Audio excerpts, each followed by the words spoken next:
तो और नमस्कार दोस्तों, आज हम जानते हैं कि कौन है इब्राहिम ट्रारे जिसने पूरी दुनिया को इस टाइम पे हिला रखा है। जो पुतिन के साथ हमेशा हाथ मिलाता है, हमेशा आर्मी वर्दी में रहता है, उसके पास एक बहुत बड़ा जत्था सैनिकों का हमेशा 24 घंटे उसके साथ रहता है। तो अफ्रीका के अंदर एक देश है, उस देश का नाम है बुर्किना फासो। उस देश का जो राष्ट्रपति है वो है इब्राहिम ट्रारे। इब्राहिम ट्रारे कोई आम आदमी नहीं है। बाद में उसने 2022 के अंदर मिलिट्री कूप करके बुर्किना फासो की सत्ता हासिल की। उसके बाद उन्होंने बहुत ही अच्छे काम किए जिससे आज वो इतना फेमस हुआ है। सबसे पहला काम उन्होंने किया, विदेशी कंपनियों को वहाँ से बाहर निकाला। फ्रांस की कंपनी वहाँ पर सोना, जो भी मूल्यवान रिसोर्सेज होते हैं उसको वहाँ से निकालती थी और अपने देश में लाती थी। सबसे पहले उन्होंने फ्रांस की कंपनियों को वहाँ से बाहर निकाला और खुद की कंपनियों को वहाँ पर स्थापित किया।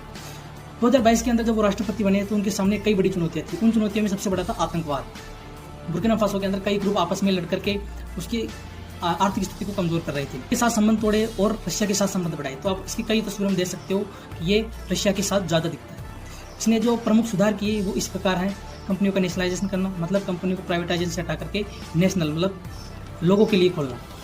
युद्ध के अंदर उन्होंने अपनी सेना बढ़ाई, 40,000 वॉलंटियर को उसने अपने साथ शामिल किया। सोने का रिजर्व, अफ्रीका में कोई भी ऐसा देश नहीं है जिसने सोने का रिजर्व रखा है।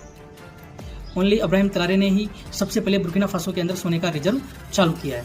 तो इस प्रकार से विदेशी कंपनियों को ये बाहर निकालना चाहता है और अपने देश को बढ़ाना चाहता है। तो ये उस देश का एक सच्चाई है। कुछ लोग इसकी बुराई भी करते हैं, वो इस कारण से करते हैं क्योंकि इसने कहा था कि 2022 में जब मिलिट्री कूप करके सत्ता में आया था तो इसने बोला था कि मैं 2024 के अंदर चुनाव कराऊंगा। लेकिन वर्तमान की दशा को देखते हुए इसने 2029 तक खुद को ही माँ का तानाशाह घोषित कर दिया। क्यों? अच्छा, इब्राहिम ट्रारे अब तक जो भी तानाशाह आए हैं वो क्या करते थे, विदेशी कंपनियों तानाशाह बन जाते थे और विदेशी कंपनियों से पैसे लेकर के वहाँ पर जितने भी उनके नेचुरल संसाधन थे, सोना, हीरा, जवाहरात, उन सबको विदेशी कंपनियों को बेच देते और वहाँ की जनता वैसी की वैसी रह जाती है। लेकिन ये पहला राष्ट्रपति है जिसने राष्ट्रपति की जो तनख्वाह मिलती है उसको लेने से मना कर दिया है और उन्होंने कहा कि जब तक मैं इस देश की गरीबी को नहीं मिटा देता तब तक मैं अपने इसी कदम पर चलता रहूँगा। धन्यवाद।